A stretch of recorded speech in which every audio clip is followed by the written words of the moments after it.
L'invitation au mariage de ma sœur est arrivée par courrier un mardi. Tout le monde a reçu une invitation, cousin, oncle, petit cousin, tout le monde, sauf moi. Quand j'ai appelé ma mère pour demander pourquoi, elle n'a même pas hésité une seconde. Ce n'est rien de personnel, Damien. Brigitte veut simplement préserver une certaine harmonie. J'ai éloigné le téléphone de mon oreille, j'ai fixé le plafond et j'ai dit, d'accord. J'espère que ce sera magnifique.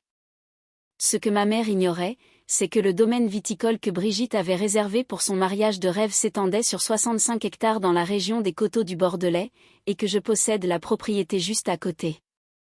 40 hectares, une ancienne ferme entièrement restaurée, une grange aménagée capable d'accueillir 200 personnes et une colline qui surplombe exactement la terrasse où ma sœur comptait prononcer ses vœux. Je l'ai acheté il y a 2 ans. Aucune annonce, aucune discussion de groupe avec la famille, juste un achat discret effectué par un homme qu'il croit toujours être un simple technicien en informatique. Alors, quand les photos de mon week-end ont commencé à circuler, un dîner de répétition que j'avais organisé pour tous ceux que ma sœur avait oubliés, avec des guirlandes lumineuses au-dessus des vignes et un trio de jazz jouant sous les chênes centenaires. Mon téléphone n'a pas arrêté de sonner pendant 3 jours. Non pas parce qu'il me manquait, mais parce qu'il réalisait enfin à quoi ressemblait la famille quand je n'étais plus invisible. Avant de tout vous raconter, j'ai besoin de savoir que vous êtes avec moi.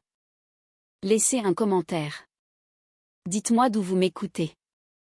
Si vous avez déjà été la personne qu'on oublie sur la liste, celle dont on ne prend même pas la peine d'écrire le nom, abonnez-vous. Cette chaîne est l'endroit où nous arrêtons de faire semblant que cela ne fait pas mal. Je m'appelle Damien Hale, et voici ce qui s'est réellement passé. J'ai 29 ans. Je vis près de Lyon. Sur le papier, ma vie ressemble au genre de scénario que l'on proposerait à une plateforme de streaming. J'ai cofondé une entreprise de cybersécurité à 24 ans. Nous avons été rachetés il y a 18 mois par l'un des plus grands groupes de défense du pays. Le montant sur le chèque comptait plus de 0 que je ne pouvais en déchiffrer dans le bureau du notaire. Mais il ne s'agit pas d'argent. Il s'agit du fait que, peu importe tout ce que j'ai bâti, je n'ai jamais pu échapper au sentiment que, dans ma famille, je n'étais qu'un meuble. Pratique à avoir sous la main, facile à déplacer, encore plus facile à oublier. Mes parents vivent dans une grande demeure bourgeoise près de Versailles, héritée de ma grand-mère. Les Hale font partie de la vieille bourgeoisie française, le genre qui ne parle jamais d'argent, mais qui s'assure que vous le remarquiez. Et dans cette maison, il n'y a toujours eu qu'une seule enfant, Brigitte. Elle a 33 ans, 4 ans de plus que moi, infirmière en pédiatrie mariée à Thomas Huchet, dont la famille dirige une chaîne de salles de sport haut de gamme à travers le pays. Ils ont 2 enfants, Margot et Louis, le genre d'enfant parfait qu'on voit sur les cartes de vœux. Et Brigitte, que Dieu l'ait en grâce, a fait de la perfection un système. Elle cuisine, elle fait du bénévolat, elle apparaît toujours comme si elle sortait d'un catalogue de mode. Mes parents l'adorent. Mon père parle d'elle à chaque dîner comme si elle avait guéri une maladie incurable. Ma mère tient un mur avec une chronologie encadrée des étapes de la vie de Brigitte, remise de diplôme, premier mariage, les enfants, le second engagement avec Thomas. Mes photos s'arrêtent à mes 14 ans, une photo d'équipe de baseball où je plisse les yeux face au soleil. C'est tout. J'ai toujours été le garçon calme, celui qui aimait l'informatique et qui ne parlait pas beaucoup lors des repas de famille, celui qui disparaissait au sous-sol pendant les fêtes. Je ne causais pas de problème. Mais je ne brillais pas non plus. Et dans une famille qui mesure la valeur par la visibilité, le silence équivaut à l'absence. Quand j'ai été admis à Polytechnique, ma mère a dit « C'est bien, mon chéri ». Puis elle m'a demandé si je pouvais conduire Brigitte à son essayage de robe de mariée. Quand j'ai lancé mon entreprise, mon père a hoché la tête en disant « Assure-toi juste d'avoir un plan de secours ». Lors du rachat de la société, je l'ai mentionné pendant le dîner de Noël. Ma mère m'a regardé par-dessus son verre de vin et a dit « C'est merveilleux, Damien ». Oh, Brigitte, dis-leur pour le récital de Margot. J'ai arrêté d'attendre des applaudissements depuis longtemps, mais je n'ai jamais cessé d'espérer un regard. L'invitation de mariage est arrivée en avril. J'en ai entendu parler comme on entend parler de la météo, par le bruit ambiant de l'excitation des autres. Les cousins publiaient des photos de leurs essayages. Ma tante a publié un compte à rebours. La conversation de groupe familial, où j'étais à peine présent, bourdonnait de recommandations d'hôtels et de codes vestimentaires. J'ai attendu. J'ai vérifié le courrier tous les jours comme un gamin attendant une lettre d'admission. Rien. Après 2 semaines, j'ai appelé ma mère. Elle a décroché au milieu d'une phrase, parlant déjà à quelqu'un d'autre. Attends un peu, Damien. Qu'est-ce qu'il y a ? J'ai demandé pour le mariage. Il y a eu un silence, le genre qui vous donne la réponse avant même que les mots ne sortent. Brigitte a décidé de faire une cérémonie intime, a-t-elle dit. Un cercle restreint. Elle ne voulait aucune tension. Tension. C'était le mot qu'elle avait choisi. Non pas parce que j'avais causé le moindre problème, mais parce que ma simple présence à une table voisine de la famille policée de Thomas rappellerait à tout le monde que les Hale ont un second enfant, celui qui ne correspond pas à l'image parfaite. J'ai dit, d'accord. J'espère que ce sera magnifique. Et j'ai raccroché. Je suis resté assis dans ma voiture sur le parking d'un supermarché pendant 20 minutes, fixant le volant comme s'il pouvait me dire quoi ressentir. Puis j'ai appelé Renée. Renée est ma meilleure amie depuis la fac. Elle travaille dans la gestion de produits dans une entreprise de biotechnologie, et c'est la seule personne qui a vu toutes mes versions, celle qui fait semblant que tout va bien et celle qui reste assise sur des parkings en essayant de ne pas pleurer. Elle a décroché immédiatement. Que s'est-il passé ? Je lui ai tout raconté. Elle est restée silencieuse pendant un long moment. Puis elle a dit, Damien, tu possèdes un domaine viticole dans le Bordelais juste à côté du lieu qu'elle a réservé. Tu le sais, n'est-ce pas ? Je le savais. Je le savais depuis février, quand j'avais vu le nom du lieu sur l'invitation qu'une cousine m'avait transférée par erreur. Brigitte avait réservé le « Domaine des Terrasses », un espace événementiel de prestige qui partageait une limite de propriété avec mes terres. Je pouvais littéralement voir leur tente de réception depuis la fenêtre de ma cuisine. « Que vas-tu faire ?» a demandé Renée. Je n'ai pas répondu tout de suite, car jusqu'à cet instant, je ne m'étais pas autorisée à y réfléchir. J'avais juste encaissé un nouveau coup, comme je le faisais toujours. Je pense, ai-je dit lentement, qu'il est temps que j'arrête de demander une place à leur table. Durant les 2 jours suivants, j'ai commencé à passer des coups de fil. Pas par rage, mais par quelque chose de plus calme, quelque chose qui couvait depuis très longtemps. J'ai appelé mon cousin Nolan en premier. Il était mon plus proche allié durant l'enfance, l'autre, bizarre, de la famille, celui qui est devenu tatoueur et dont on parlait à voix basse lors des fêtes. Tu as reçu une invitation pour le mariage de Brigitte, ai-je demandé. Il a ri, mais ce n'était pas drôle. Mec, j'ai reçu un message de ta mère disant qu'il faisait un petit comité. Famille proche uniquement. Tu es de la famille, pourtant. Apparemment, pas le bon genre.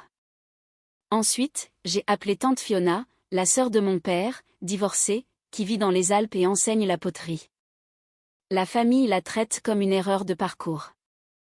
Elle m'a dit que ma mère lui avait envoyé un email disant que le mariage était réservé à un cercle très restreint et qu'ils espéraient qu'elle comprendrait. J'ai parfaitement compris, a dit Fiona, la voix plate. Ça fait 30 ans que je comprends. J'ai appelé oncle Ray, le frère de ma mère. Il est pompier à la retraite, marié à un homme nommé Denis. Ils sont ensemble depuis 22 ans. Il a reçu un message vocal de ma mère disant que le lieu ne pouvait pas accepter d'invités supplémentaires. Le lieu accueille 200 personnes, ai-je dit. Je sais, a répondu Ray. J'ai vérifié. Je suis resté dans mon bureau ce soir-là, le brouillard lyonnais pressant contre les fenêtres, et j'ai commencé à tout mettre à plat. Chaque personne écartée discrètement, chaque excuse, sur mesure, spécifique, juste assez crédible isolément. Mais ensemble, elles racontaient une histoire que ma mère n'oserait jamais dire à haute voix. Le mariage de Brigitte n'était pas intime. Il était trié sur le volet. Tous ceux qui ne correspondaient pas à l'image, la tante divorcée, l'oncle gay, le cousin tatoué, le frère discret qui a choisi la technologie plutôt que la tradition, avaient été chirurgicalement supprimés de la liste. Et chacun de nous pensait être le seul dans ce cas. J'ai ouvert mon ordinateur, j'ai affiché les photos de ma propriété, la ferme que j'avais passé 2 ans à restaurer avec des artisans locaux, la grange avec ses plafonds en cathédrale et ses poutres en bois récupérées, la terrasse à flanc de colline avec vue sur la vallée. L'oliveraie que j'avais planté moi-même les week-ends quand le monde devenait trop bruyant. J'ai créé une discussion de groupe, intitulée « Liste B ». Nolan, tante Fiona, oncle Ray et Denis, ma cousine Mara, à qui on avait dit qu'il n'y avait plus assez de place, l'ami d'université de mon père, Jim, qui avait assisté à chaque événement des Hale pendant 40 ans jusqu'à celui-ci. J'ai tapé un seul message: si vous n'avez rien de prévu le week-end du 14 juin, j'ai une propriété dans le Bordelais. Chez moi. Vous êtes tous invités. Silence pendant environ 90 secondes. Puis Nolan a répondu: attends. Tu as une propriété dans le Bordelais? J'ai envoyé les photos. La ferme à l'heure dorée, la longue table sous les chênes dressés pour 30 personnes, la grange illuminée par les guirlandes, la colline au coucher du soleil. La discussion a explosé. Nolan a envoyé 17 points d'exclamation. Fiona a écrit: Damien, c'est un rêve. Ray a dit: Denis est déjà en train de préparer ses bagages. En moins de 4 heures, le groupe comptait 26 personnes. Des cousins à qui je parlais à peine demandaient s'ils pouvaient venir.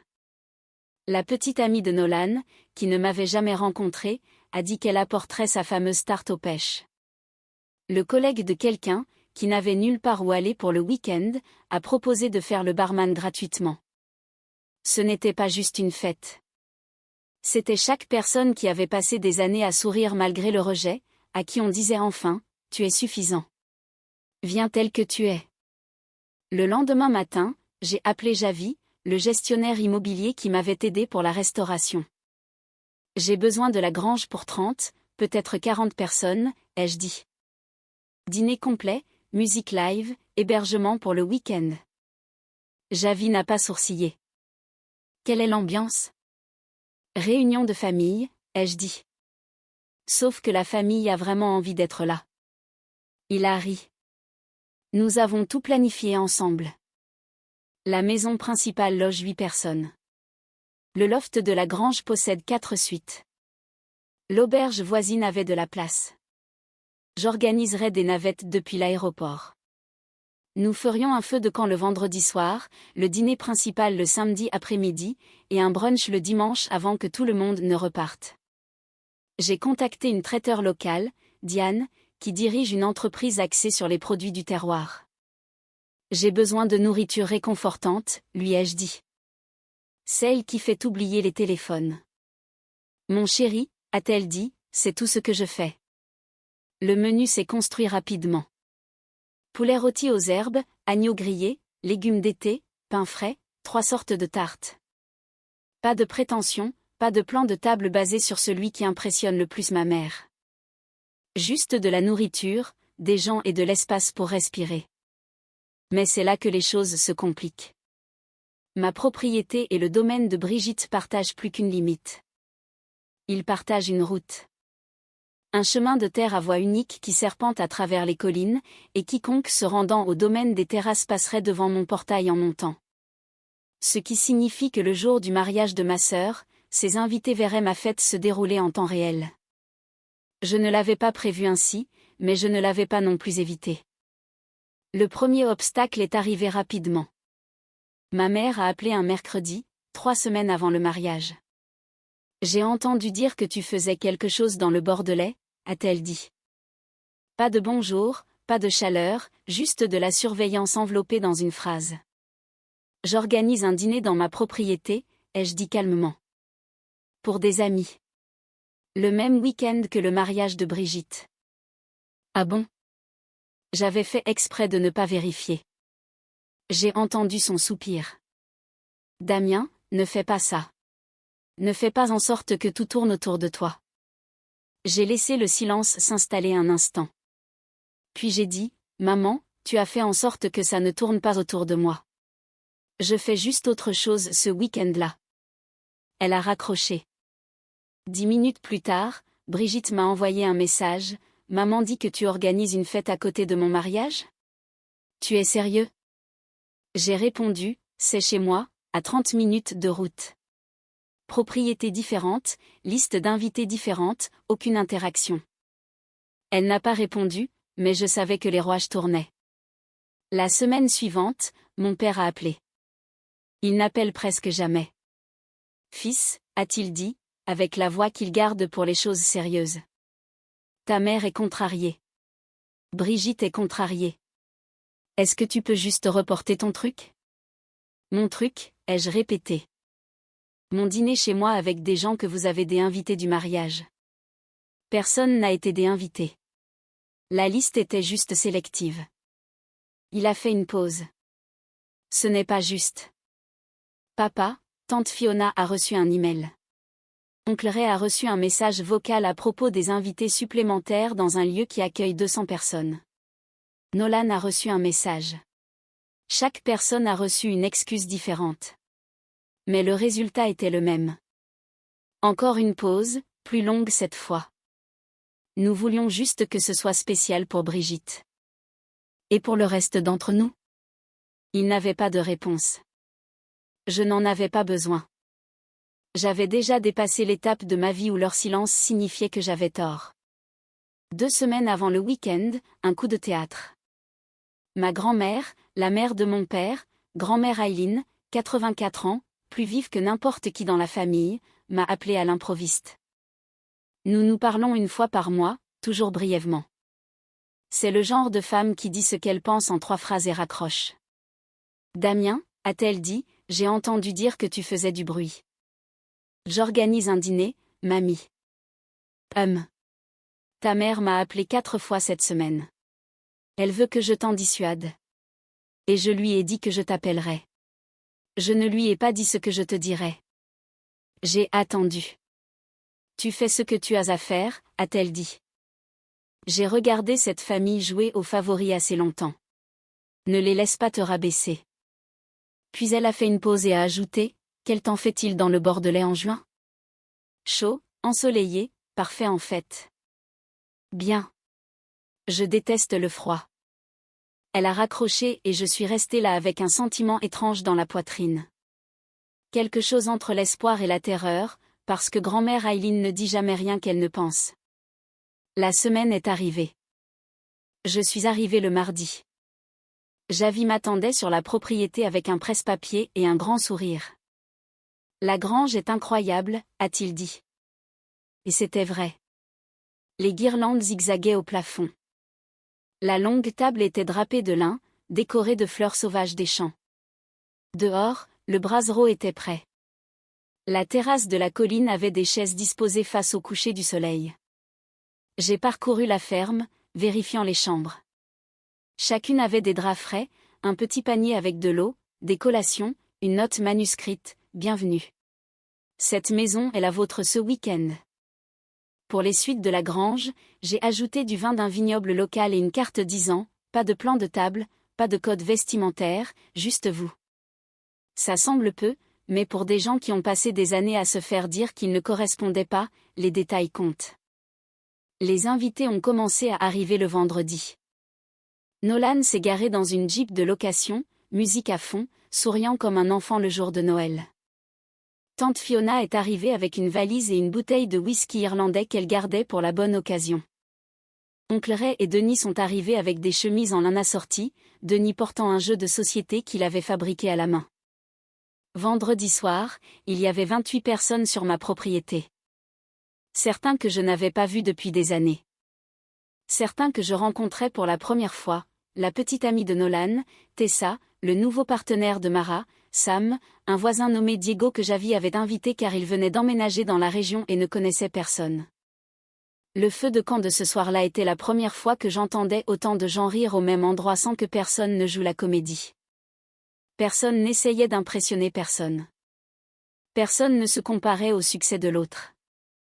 Je me tenais au bord de la lumière du feu avec un verre de vin et j'ai ressenti quelque chose que je n'avais pas ressenti depuis des années. L'appartenance. Pas celle qu'on gagne en se montrant utile. Celle qui existe juste parce que quelqu'un veut que vous soyez là. Samedi matin, le jour du mariage de Brigitte et le jour de mon dîner. Je me suis réveillée tôt, j'ai marché seule sur la propriété. Depuis la colline, je pouvais à peine voir la tente du domaine des terrasses installées de l'autre côté de la vallée. Tissu blanc, fleurs, traiteurs bourdonnant comme des fourmis. Le jour parfait de ma sœur assemblé avec précision. Je me suis retournée et j'ai regardé ma grange. Lin et fleurs sauvages, guirlandes, une table qui n'était pas conçue pour impressionner, juste pour rassembler. Vers midi, l'énergie sur la propriété a changé. Les gens se préparaient. Pas pour un mariage, pour les uns les autres. Tante Fiona a mis une robe jaune d'été qu'elle gardait depuis son divorce. Je n'avais nulle part où la porter, m'a-t-elle dit en lissant le tissu, jusqu'à aujourd'hui. Oncle Ray a aidé Denis à accrocher une banderole que Nolan avait faite, peinte à la main, un peu de travers, la liste B. Mieux vaut tard que jamais. J'aurais dû rire. Au lieu de cela, j'ai failli craquer sur place. L'après-midi s'est déroulé lentement. L'équipe de Diane a installé la nourriture. Le musicien que j'avais réservé, un guitariste de jazz nommé Théo qui jouait sur les marchés le week-end, a commencé à s'échauffer sous les chênes. Et puis, à exactement 15h47, une berline noire est montée par le chemin de terre. Je n'attendais personne d'autre. J'avais à marcher jusqu'au portail. J'ai regardé depuis le porche, plissant les yeux contre le soleil. La porte s'est ouverte. Grand-mère Aileen est sortie, une main sur sa canne, l'autre tenant un chapeau de soleil à large bord. Elle a regardé vers la colline, m'a vu et a fait un signe de la main. Pas de drame, pas d'émotion, juste un signe qui disait « Je suis là et je pensais ce que j'ai dit ». Je suis descendue l'accueillir. Elle a saisi mon bras, a regardé la propriété et a dit « C'est à toi ?» Oui, mamie. Bien. Ne laisse personne te faire t'en excuser. Na, son aide à domicile, sortait déjà les sacs du coffre. J'ai appris plus tard qu'Aileen avait dit à ma mère qu'elle était fatiguée et qu'elle restait chez elle pour le week-end. Puis elle avait appelé Na, réservé un vol pour Lyon et atterri 2 heures plus tôt. Elle n'avait dit à personne ce qu'elle faisait. Quand elle est entrée dans la grange et a vu la table, les fleurs, les gens, dont certains qu'elle n'avait pas vus depuis des années, elle s'est arrêtée, m'a regardée et a dit. Assez fort pour que tout le monde entende, c'est le premier rassemblement des Hale depuis des décennies qui ressemble à quelque chose fait avec amour plutôt qu'avec une liste de tâches. La salle est devenue silencieuse. Puis quelqu'un a applaudi. Puis tout le monde l'a fait. Le dîner a été tout ce que j'espérais et rien de ce que j'aurais pu prédire. Les gens ont raconté des histoires que je n'avais jamais entendues. Fiona a parlé de l'été où elle a failli déménager en Irlande. Ray a raconté comment il avait demandé Denis en mariage sous un orage. Nolan a porté un toast composé à 60% de blagues et à 40% de larmes. Et grand-mère Aileen était assise au centre de la table, mangeant de l'agneau, buvant du vin, écoutant comme une reine observant sa vraie cour. À un moment, Diego le voisin, l'étranger, s'est levé et a dit « Je ne connais aucun d'entre vous, mais je ne me suis jamais senti autant chez moi. » Je ne pouvais plus parler après ça. J'ai juste hoché la tête et servi plus de vin. Après le dîner, alors que les gens se dirigeaient vers le feu et que le ciel devenait violet sur les collines, mon téléphone s'est illuminé. Un message de Brigitte, quelqu'un vient de me montrer une photo de ta fête. Mamie est là ? Je n'ai pas répondu. Puis ma mère, où est ma belle-mère ? Elle nous a dit qu'elle ne se sentait pas bien. Puis mon père, Damien, appelle-moi maintenant. J'ai mis le téléphone dans ma poche, je suis retourné au feu, je me suis assis entre ma grand-mère et mon cousin et j'ai choisi, pour la première fois, d'être exactement là où j'étais plutôt que là où il voulait que je sois. Dimanche matin, je me suis réveillée avec 43 appels manqués. J'ai fait du café, je me suis assis sur le porche, j'ai regardé le brouillard se dissiper dans la vallée. Puis je suis entrée dans la bibliothèque de la ferme, j'ai fermé la porte et j'ai appelé ma mère. Elle a décroché avant la première sonnerie. « Tu as volé mon week-end de mariage », a-t-elle dit. Je n'ai rien volé. J'ai accueilli des gens que vous avez exclus. Ta belle-mère était censée être à la réception de Brigitte. Mamie fait ses propres choix. Elle a choisi les miens. C'était le jour de Brigitte, Damien. Tu l'as gâché. Est-ce que je l'ai fait ?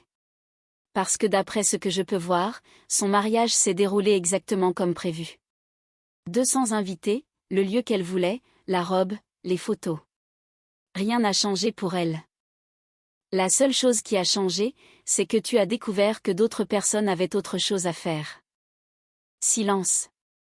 Puis mon père, fils, tu dois comprendre, Brigitte a travaillé si dur là-dessus. Et moi, j'ai travaillé dur là-dessus.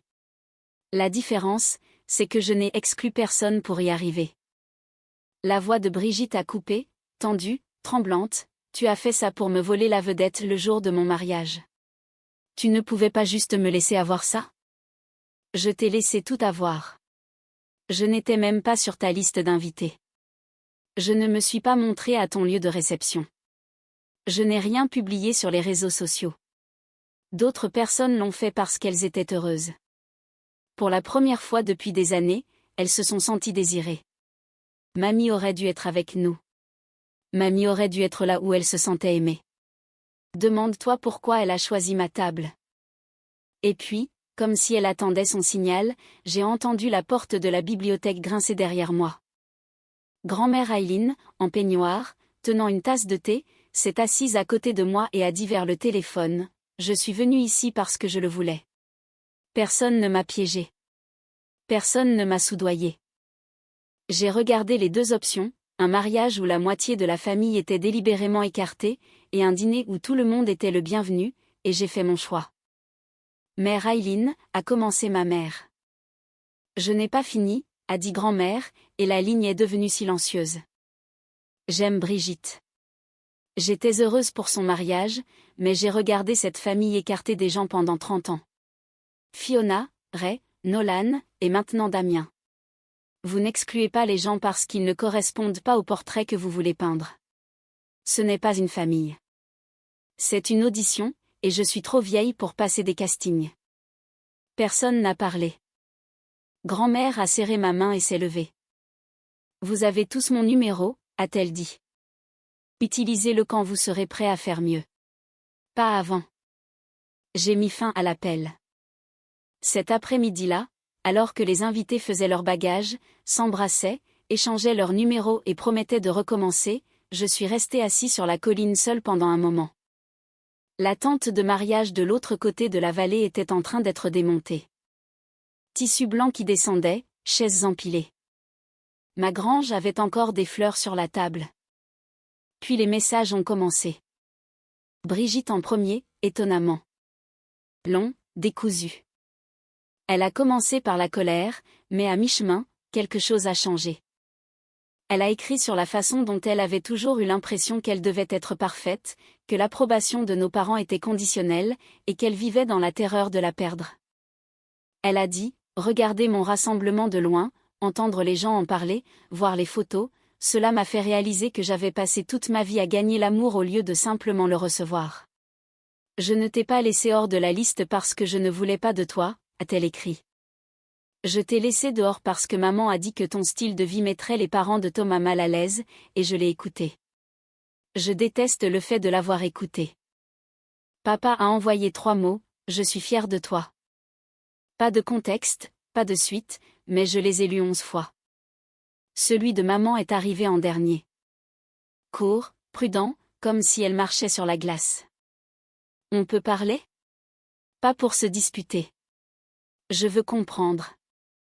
Je n'ai répondu à aucun d'entre eux ce soir-là. Je suis restée avec ça parce que je savais que si je répondais trop vite, je retomberais dans le rôle que j'avais joué toute ma vie.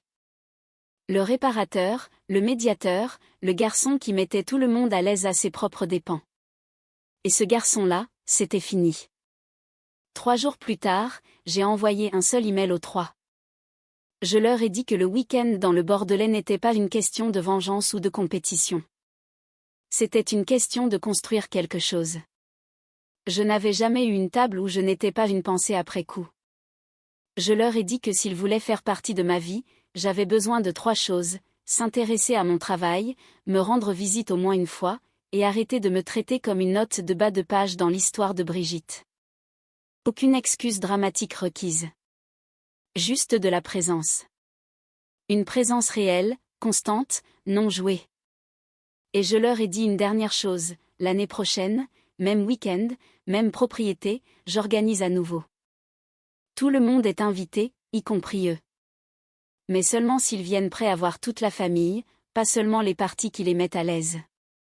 J'ai appuyé sur envoyer, fermé mon ordinateur, marché jusqu'à la colline où la dernière lumière du soir transformait la vallée en or. Quelque part en région parisienne, ma famille lisait cet email. Quelque part dans le Bordelais, ma table était toujours debout. Et pour la première fois en 29 ans, je n'attendais la permission de personne pour avoir ma place.